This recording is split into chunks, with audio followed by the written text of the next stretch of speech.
Hi everyone, welcome back to Cooking Club. We are going to get started for this week. We are going to make ultimate brownies. So there's a few different variations of these online. This is one that is super tasty that I really like, and it doesn't require a ton of add-ins.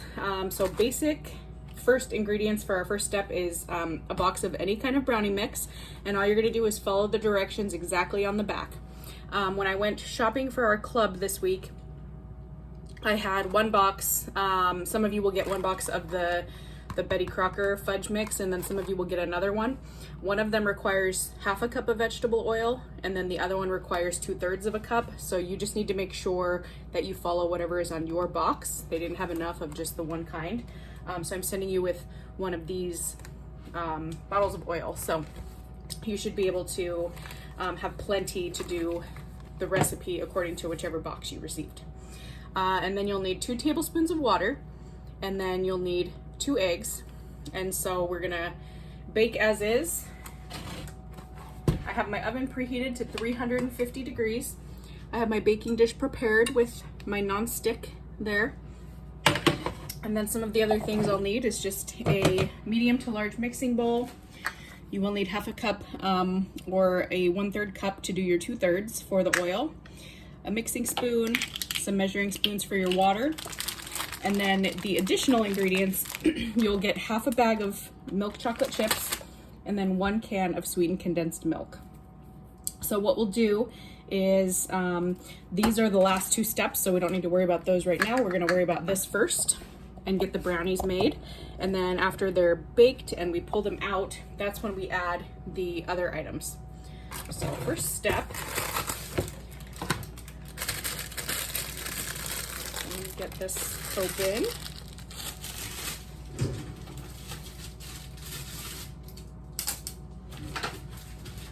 All right, so all my mixture is gonna go in here.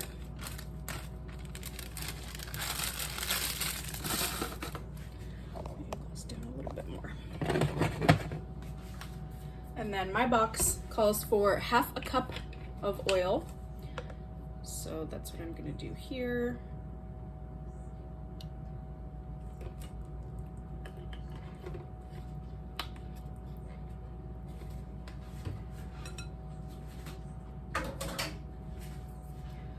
And then I've got my 2 eggs.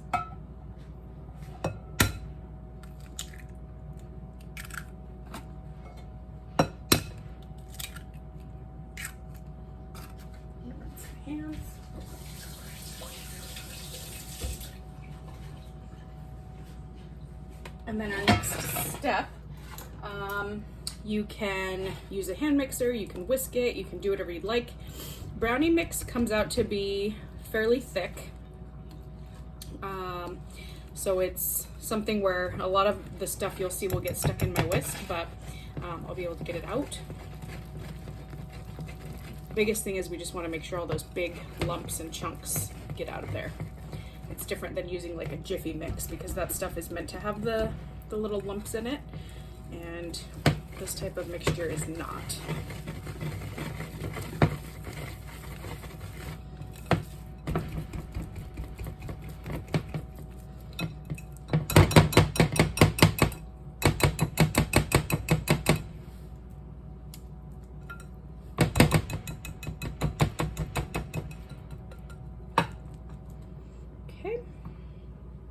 So what I'm going to do now is get rid of this one.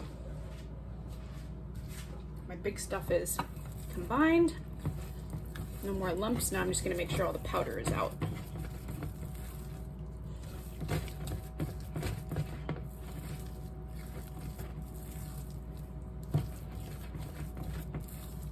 All right. So that is a very easy first step. And now I'm going to spread into my prepared baking dish.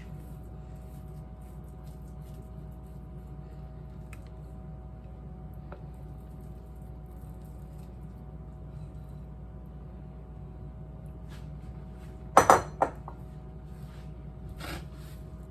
we need to just kind of make sure it spreads all the way around. On your box, you will see that you have options for different sized pans. If you were to use like an 8x8 or a 9x9, as opposed to the 9x13 that I'm using, your brownies are going to just be thicker and the bake time is a little bit different. The temperature is the same for everything except the super small one, because you're baking for so long. So if you did like an 8x8, you drop down the temperature. And again, that's all on the box. So because I am using a 9x13, I'm gonna bake at 350 and I'm gonna go for 21 to 24 minutes. So because I don't like my brownies super well done, I will probably go for like 21, 22 minutes. I always like to start on the low end and then we check it as we go. But overall, I think this looks pretty good. So everything is smoothed out, no big lumps or anything in there. And I'm gonna start my 21 minutes. My oven, like I said, is ready to go. So I'll be able to do that step now. And depending on which size pan you are using, I might see back here, you know, sooner than yours would be done if you're doing this right on with me. But we'll do those final steps and just make sure to follow the baking instructions on your box. I will see you back here for myself in about 21 to 22 minutes. All right, so here is my brownies after 22 minutes. So we're gonna do a quick toothpick test. I'm just gonna go right into the middle. And that came out perfectly clean. Edges are clean. Yeah, everything is perfectly done here. So my next step is grab a butter knife.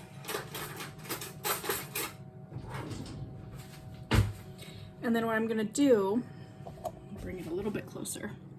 So I'm just gonna kind of cut little slits all across. They don't have to be uniform.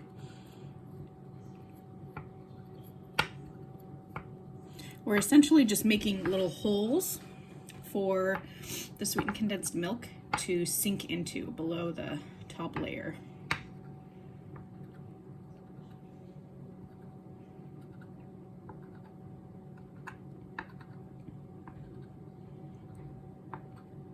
You can see it's kind of gathering some of its own stuff, so it's ripping a little bit as we get back here. Feel free to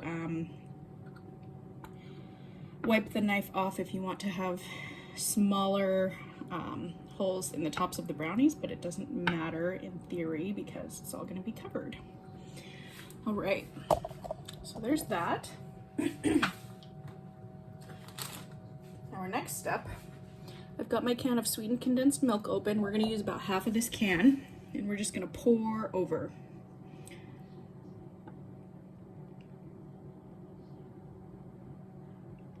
Maybe. There we go. It's very sticky and gooey, so it doesn't like to come out except for in a full glob.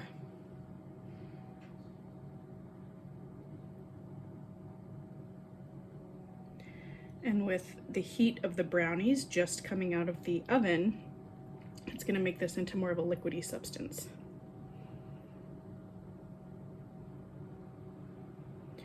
I wouldn't recommend using the whole can because that's just going to make everything super mushy.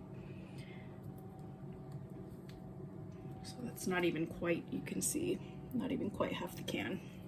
What I'm going to do now is grab my little spreader. I'm going to scoop out just a tiny bit more. See if I can place it anywhere.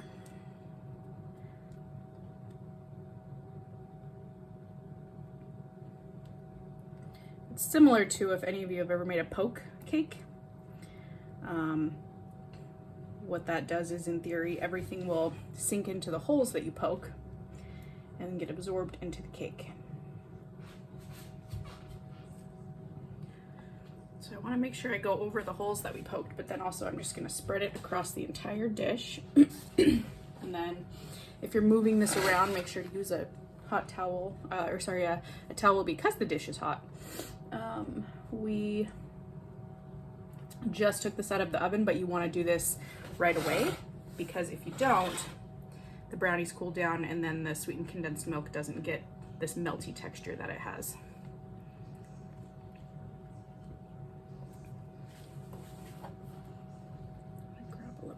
more for this side. So I want all my spots to be covered.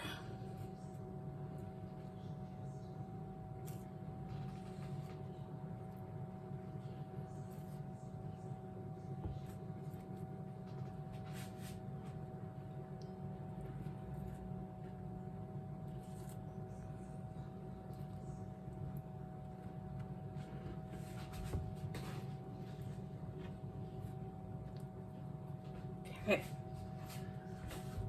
So now our last step again, while it's still hot, we do have to pour these on, about half a bag.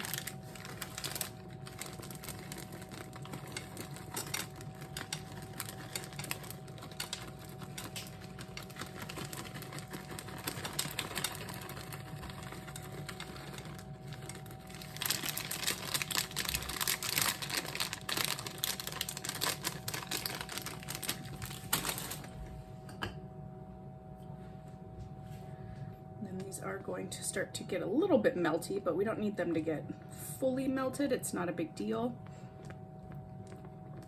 It's different than when we make our peanut butter bars. Those really fully get melted into on the top, and we can also pop them back in. If you did want it to get fully melty so that you can spread kind of a chocolate layer on top, you could just let it, after you turn your oven off, pop it back in while it's cooling down. So right now I just turned mine off, and you can just kind of let it do its thing. But I'm gonna just slowly spread them around because they are melting. As you can start to see, everything's mixing together. Again, this is not a necessary step, but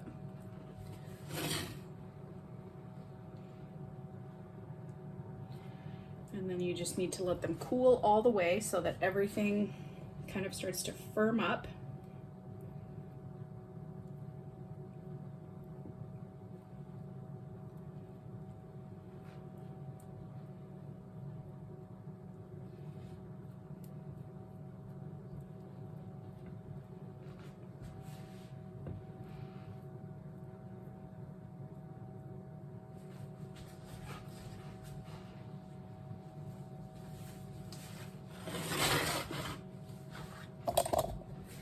Right, so that is our finished product. Everything is going to continue to get a little bit more melty as you let it sit, but you do want to let these cool almost entirely so that the milk gets absorbed and the chocolate chips start to firm up, because if you tried to eat it now and cut into it, it would be very difficult.